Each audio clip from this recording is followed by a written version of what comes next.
नमस्कार, मैं शशि। आप देख रहे हैं प्लूटस एकेडमी। आज हम डिस्कस करेंगे लेटेस्ट करेंट अफेयर के टॉपिक पर, जो किसी भी प्रतियोगी परीक्षा के दृष्टिकोण से बहुत ही इम्पॉर्टेंट है। तो चलिए बिना किसी देरी के हम वीडियो को स्टार्ट करते हैं। फर्स्ट, रजनीगंधा अचीवर्स आदित्य बिरला मेमोरियल पोलो कप 2025 की विजेता टॉपिक को जान लेते हैं। नई दिल्ली में आयोजित आदित्य बिरला मेमोरियल पोलो कप 2025 का समापन एक रोमांचक फाइनल मुकाबले के साथ हुआ, जिसमें रजनीगंधा अचीवर्स ने जिंदल पैंथर को हराकर खिताब अपने नाम किया। यह प्रतिष्ठित टूर्नामेंट स्वर्गीय श्री आदित्य विक्रम बिरला के पोलो खेल के प्रति प्रेम को समर्पित है और इसमें दुनिया के कुछ बेहतरीन पोलो खिलाड़ियों ने भाग लिया है। अब इसके मुख्य बिंदु को समझिए। फाइनल मुकाबले में रजनीगंधा अचीवर्स ने जिंदल पैंथर को हराया है। विजेता टीम डीनो धनखड़, शमशेर अली, अभिमन्यु पाठक और बीके मिस्टर डैनियल हैं। उप विजेता टीम कप्तान नवीन जिंदल के नेतृत्व में हुर्र अली, कुलदीप सिंह राठौर और बीके मिस्टर जेपी कार्लिन हैं। ट्रॉफी प्रस्तुत भारत के उपराष्ट्रपति श्री जगदीप धनखड़, श्रीमती राजश्री बिड़ला और श्री आस्करन अग्रवाल ने विजेता टीम को ट्रॉफी प्रदान की है। टूर्नामेंट में भाग लेने वाली टीमें कौन सी हैं? रजनीगंधा अचीवर्स विजेता टीम, जिसने बेहतरीन तालमेल और पोलो कौशल का प्रदर्शन किया है।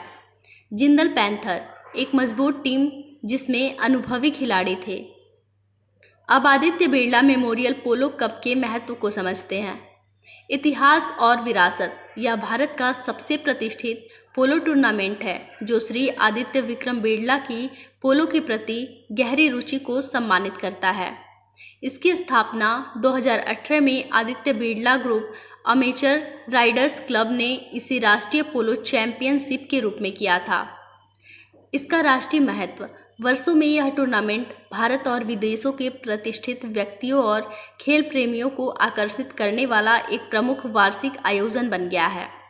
यह टूर्नामेंट हर साल आयोजित किया जाता है और भारतीय पोलो कैलेंडर में एक महत्वपूर्ण स्थान रखता है।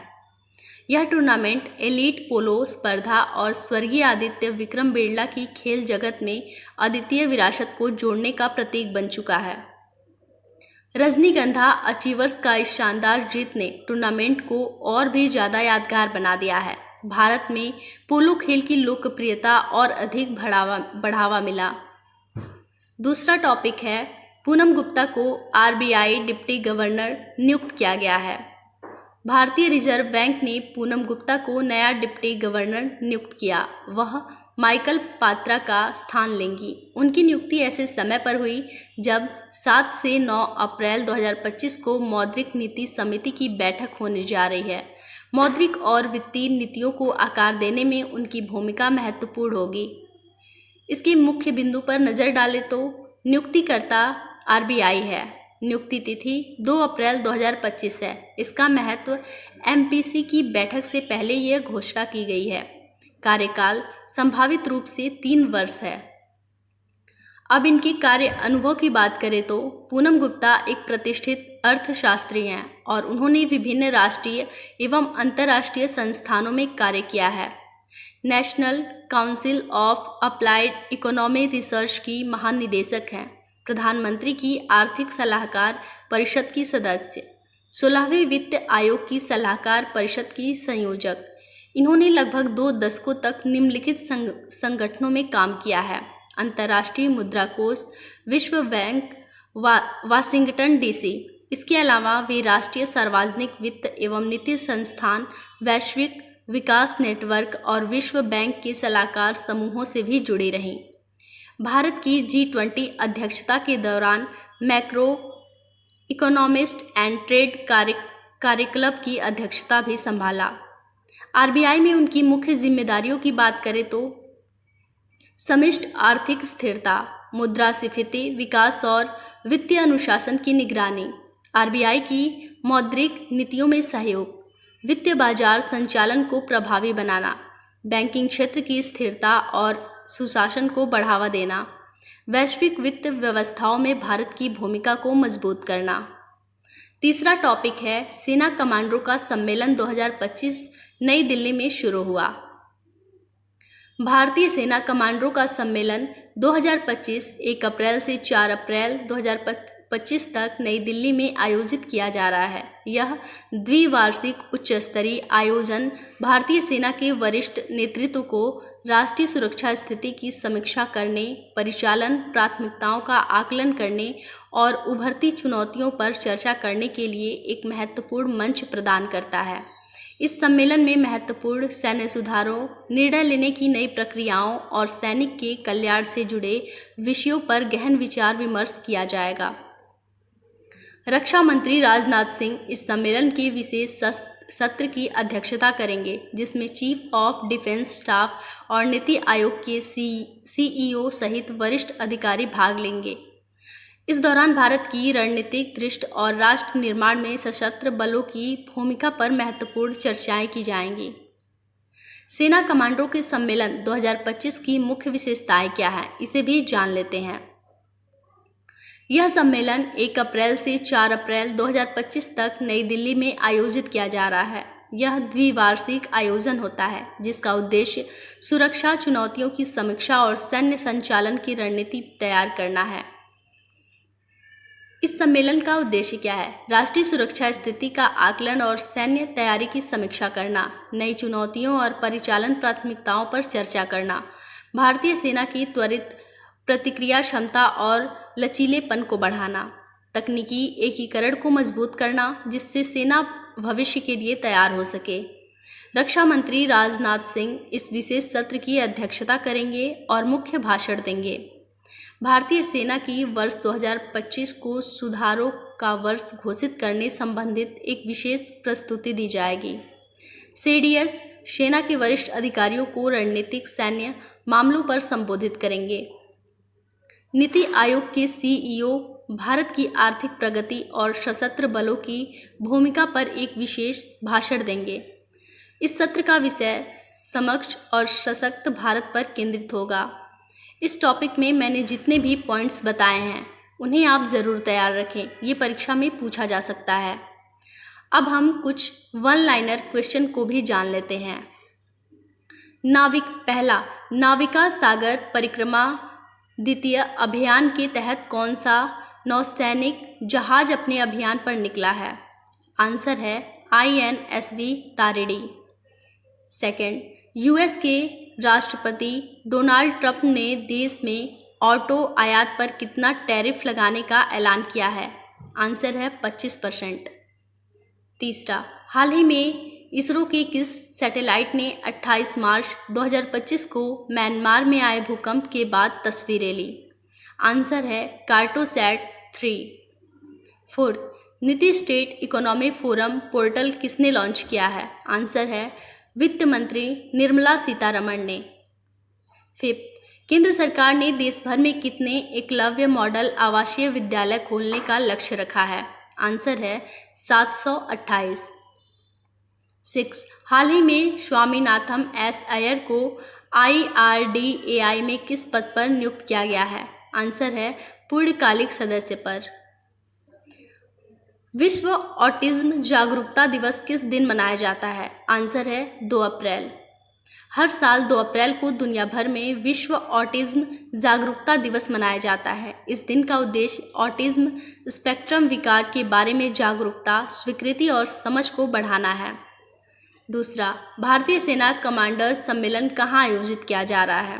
आंसर, नई दिल्ली में। भारतीय सेना कमांडर्स सम्मेलन 1 से 4 अप्रैल 2025 तक नई दिल्ली में आयोजित किया जा रहा है। यह सम्मेलन सेना के वरिष्ठ अधिकारियों के लिए एक महत्वपूर्ण मंच है, जहां सेना के महत्वपूर्ण नीतिगत निर्णय लिए जाते हैं। तीसरा, मार्च 2025 में UPI ट्रांजैक्शन में क्या बदलाव हुए हैं? आंसर, मार्च 2025 में UPI ट्रांजैक्शन में 13.5% की बढ़ोतरी हुई है। भारत में डिजिटल पेमेंट का इस्तेमाल लगातार बढ़ रहा है। बता दें कि मार्च 2025 में यूनिफाइड पेमेंट्स इंटरफेस यानी UPI के जरिए लेन देन में 13.5% की बढ़ोतरी दर्ज की गई है, जिससे कुल ट्रांजैक्शन 18.3 अरब तक पहुंच गया है, जबकि फरवरी में यह आंकड़ा 16.11 अरब था। फोर्थ, हाल ही में भारत की अक्षय ऊर्जा क्षमता में 25 गीगावाट रिकॉर्ड वृद्धि की। फोर्थ, हाल ही में भारत की अक्षय ऊर्जा क्षमता में 25 गीगावाट की रिकॉर्ड वृद्धि हुई है। आंसर, भारत की नवीनीकरण ऊर्जा क्षमता में पिछले वित्त वर्ष में 25 गीगावाट रिकॉर्ड वृद्धि हुई, जिससे वित्त वर्ष में इस क्षेत्र में लगभग 35% वृद्धि हुई है। फिफ्थ, मार्च 2025 में जीएसटी कलेक्शन कितना बढ़ा है? आंसर, मार्च 2025 में जीएसटी कलेक्शन 9.9% बढ़कर 1.96 लाख करोड़ रुपए पहुंच गया। भारत का वस्तु एवं सेवा कर जीएसटी संग्रह मार्च 2025 में पिछले साल इसी महीने की तुलना में 9.9% बढ़कर 1.96 लाख करोड़ रुपए पहुंच गया, जो आर्थिक गतिविधियों के उच्च स्तर और बेहतर अनुपालन को दर्शाता है। अब डिस्कस करेंगे अंतर्राष्ट्रीय करंट अफेयर्स के टॉपिक पर। फर्स्ट, किस देश ने 1,60,000 युवाओं की सेना में भर्ती शुरू की है? आंसर, रूस ने 18 से 30 वर्ष तक के 1,60,000 युवाओं की सेना में भर्ती शुरू की है। मीडिया रिपोर्ट्स के अनुसार रूस ने 18 से 30 वर्ष तक के 1,60,000 युवाओं की सेना में भर्ती शुरू की है। यह रूस सेना में इस दशक की सबसे बड़ी भर्ती है। दूसरा, हाल ही में इजराइल ने अमेरिका के लिए क्या नया घोषणा किया है? आंसर, इजराइल ने अमेरिका से यातायात किए जाने वाले किसी भी सामान पर शुल्क न लगाने की घोषणा की है। मीडिया रिपोर्ट्स के अनुसार इजराइल ने अमेरिका से आयात किए जाने वाले किसी भी सामान पर शुल्क न लगाने की घोषणा की है। थर्ड, हाल ही में अमेरिकी सांसद कोरी बुकर ने सीनेट में 25 घंटे से अधिक समय तक भाषण देकर इतिहास रचा।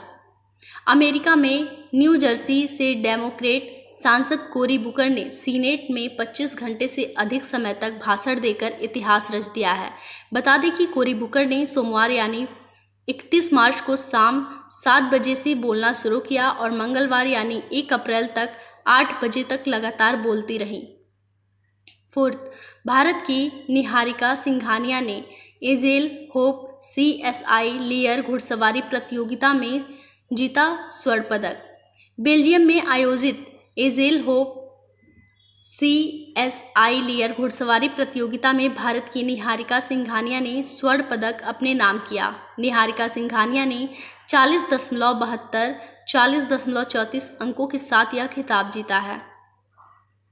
पांचवा, दिग्गज भारतीय हॉकी खिलाड़ी वंदना कटारिया ने अंतर्राष्ट्रीय हॉकी से संन्यास की घोषणा की है। भारतीय महिला हॉकी की दिग्गज खिलाड़ी वंदना कटारिया ने 15 साल से अधिक लंबे शानदार करियर के बाद अंतर्राष्ट्रीय हॉकी से संन्यास की आधिकारिक तौर पर घोषणा की है। खेल में अपार योगदान के लिए वंदना को प्रतिष्ठित अर्जुन पुरस्कार और पद्मश्री से सम्मानित किया गया था। तीसरा, भारत जापान अंतरिक्ष संवाद आयोजित कहाँ किया गया है?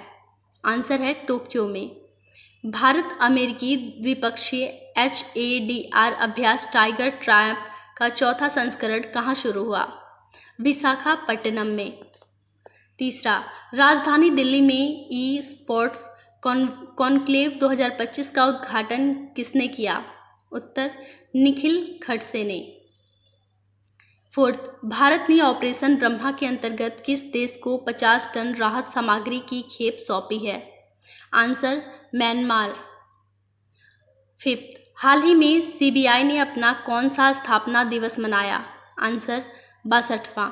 ये थे आज के कुछ इम्पॉर्टेंट करंट अफेयर्स के टॉपिक। बाकी आप अगर किसी भी प्रतियोगी परीक्षा की तैयारी कर रहे हैं तो हमारे चैनल को देखते रहें। साथ ही इसे लाइक करें, शेयर करें और सब्सक्राइब करें।